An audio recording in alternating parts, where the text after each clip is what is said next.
Salut tout le monde, très urgent et très grave.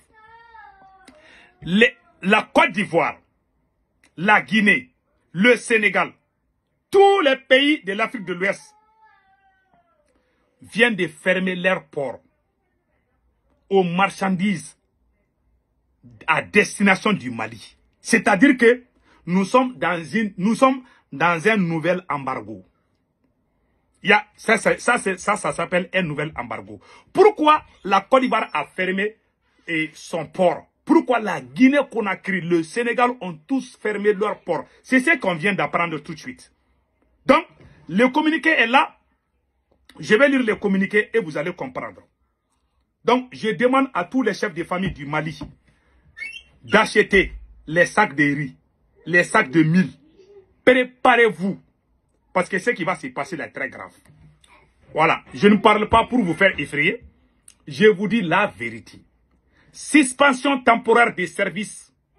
Chers clients, le transport routier des marchandises actuellement,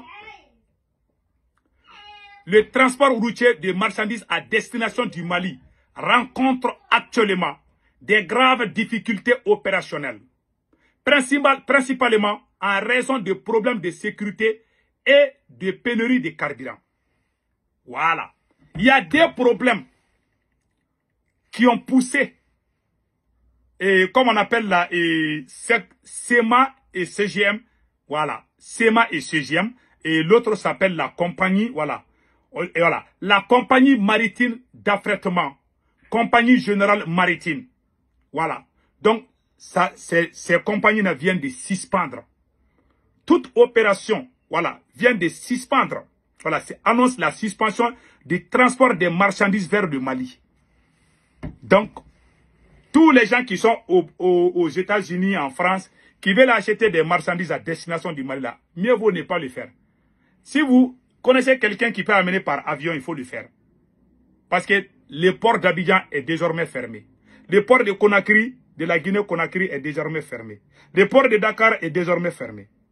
Ceux qui disent que l'armée monte en puissance, moi je vous ai dit. Voilà ce qui s'est passé. Et il y a deux raisons. La première raison, il y a l'insécurité grandissante. La deuxième raison, ça c'est pénurie de carburant. Voici les deux raisons. Voici le document complet que je vais lire. Le conseil que je donne à tous les Maliens. Allez-y acheter les sacs de mil, les sacs de maïs, les sacs de riz. Remplir vos maisons avec. Parce que ce qui va se passer là, ça va être très grave. Même l'affaire des carburants, ça va être encore plus compliqué. Je vais être honnête avec vous. J'ai dit, depuis qu'Assimi Goïta a arrêté les généraux là, je vous ai dit que c'est fini pour le Mali. Les militaires, les officiers les plus populaires de l'armée malienne sont enragés de l'armée malienne. Je vous jure que l'armée malienne peut combattre ces gens-là. Sans l'aide de qui que ce soit. Mais l'armée refuse parce que le moral n'est pas au beau fixe. L'armée malienne est démoralisée par Assimi Goïta.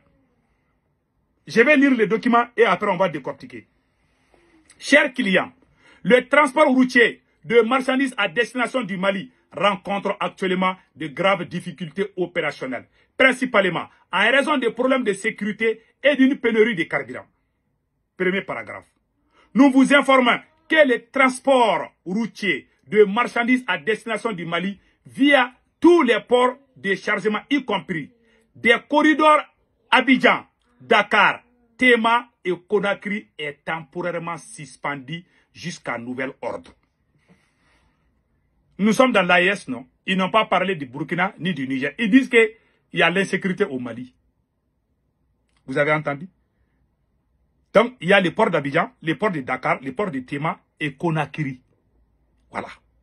Par conséquent, avec effet immédiat, nous n'accepterons plus aucune nouvelle réservation pour les marchandises à destination du Mali jusqu'à ce que la situation soit résolue. C'est-à-dire, il y a l'insécurité. Même aujourd'hui, il y a des renforts de terreau. Des milliers de terreau sont venus à Sikasso. Ils ont commencé à faire des entraînements.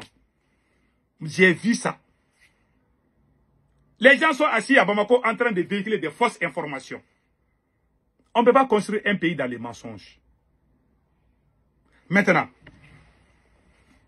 pour toutes les réservations acceptées avant le président avis, conformément à la clause de 10 à la clause 10 de notre connaissance, nous proposons les options suivantes pour les marchandises concernées.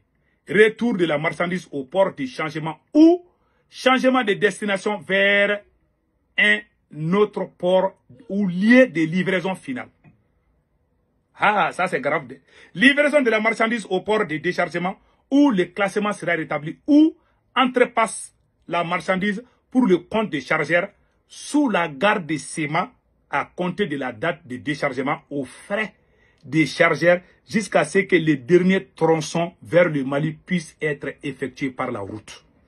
Nous vous rappelons que tous les frais et charges supplémentaires, y compris, mais sans à limiter les frais de retour d'entreprise de branchement et manutention au terminal et tous les frais de suresti locaux seront à la charge du chargeur et que le transporteur ne sera pas responsable de toute perte en dommages subie par la cargaison, quel qu'il soit, résultant de cette situation de force majeure. Nous vous invitons à prendre contact avec notre interlocuteur habituel au sein de l'agence SEMA-CGM afin de lui communiquer votre choix. Nous vous prions de bien vouloir accepter nos excuses pour tout inconvénient causé par cette situation. Veuillez noter que ces circonstances sont indépendantes de notre volonté. SEMA-CGM se réserve tous les droits préavis par la loi applicable et les connaissements.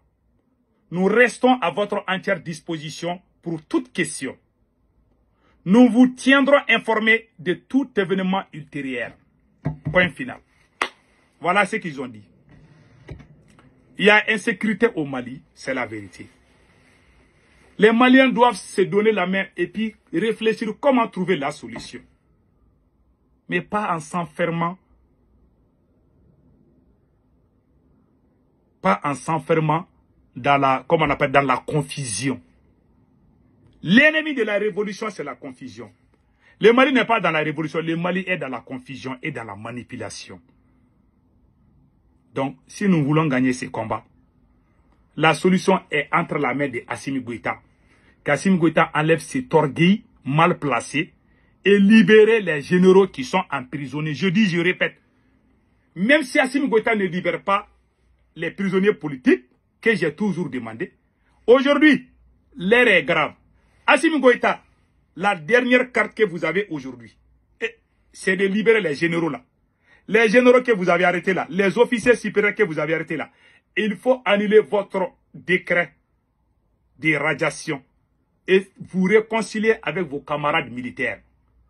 Tant qu'il y a des officiers qui sont en prison, le Mali ne gagnera jamais cette guerre. Le Mali va s'enfoncer. Il arrivera un moment où le Mali sera complètement arrêté. Si tel est le cas et que le peuple souffre jusqu'à un certain degré, les forces étrangères vont intervenir pour dire qu'ils vont sauver les Maliens. Les Maliens vont appeler les forces étrangères. Je vous dis ça aujourd'hui. Si tu ne tiens pas, tu restes avec ton orgueil mal placé. Tu peux pas, tu n'as pas la solution. Tu n'as pas la tête pour trouver la solution. Ceux qui étaient là pour bien travailler, tu les as tous chassés. Aujourd'hui, tu as tout gâté. Tu ne peux plus.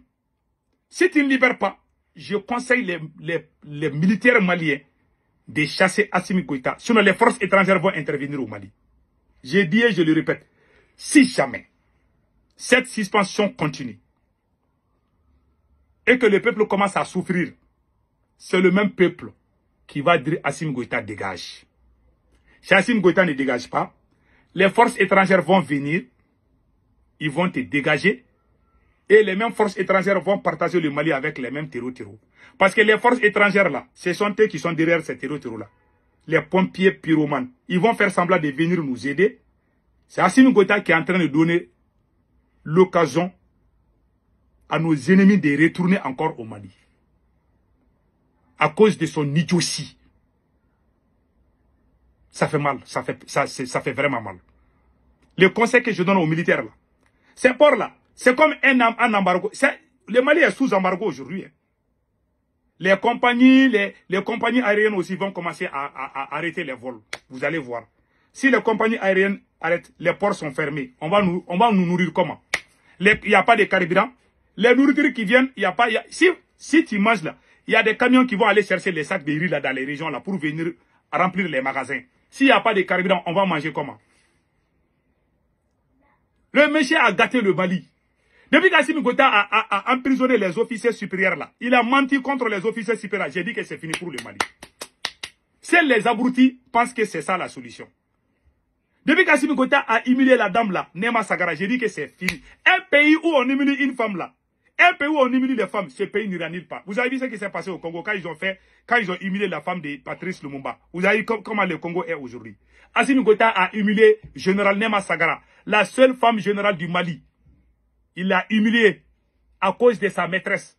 Je vous jure que ces gars-là, avec Assimi Goïta, le Mali n'ira nulle part. Chers militaires du Mali, chers militaires patriotes, je m'adresse aux militaires patriotes. Unissez-vous et chassez Assimi Goïta avant qu'il ne soit trop tard. Si les militaires maliens ne se débarrassent pas d'Assimi Goïta, les forces étrangères vont venir se débarrasser de lui. Et les mêmes forces étrangères vont rester et il n'y aura pas la paix. Ils vont diviser le Mali. Le Mali sera sous tutelle. Vous voyez ce qui s'est passé en Syrie? Les militaires syriens n'ont pas chassé Bachar Assad. Finalement, les ennemis sont venus prendre. Si vous êtes intelligent, il faut chasser Assimi Goïta pour sauver le Mali. Point final.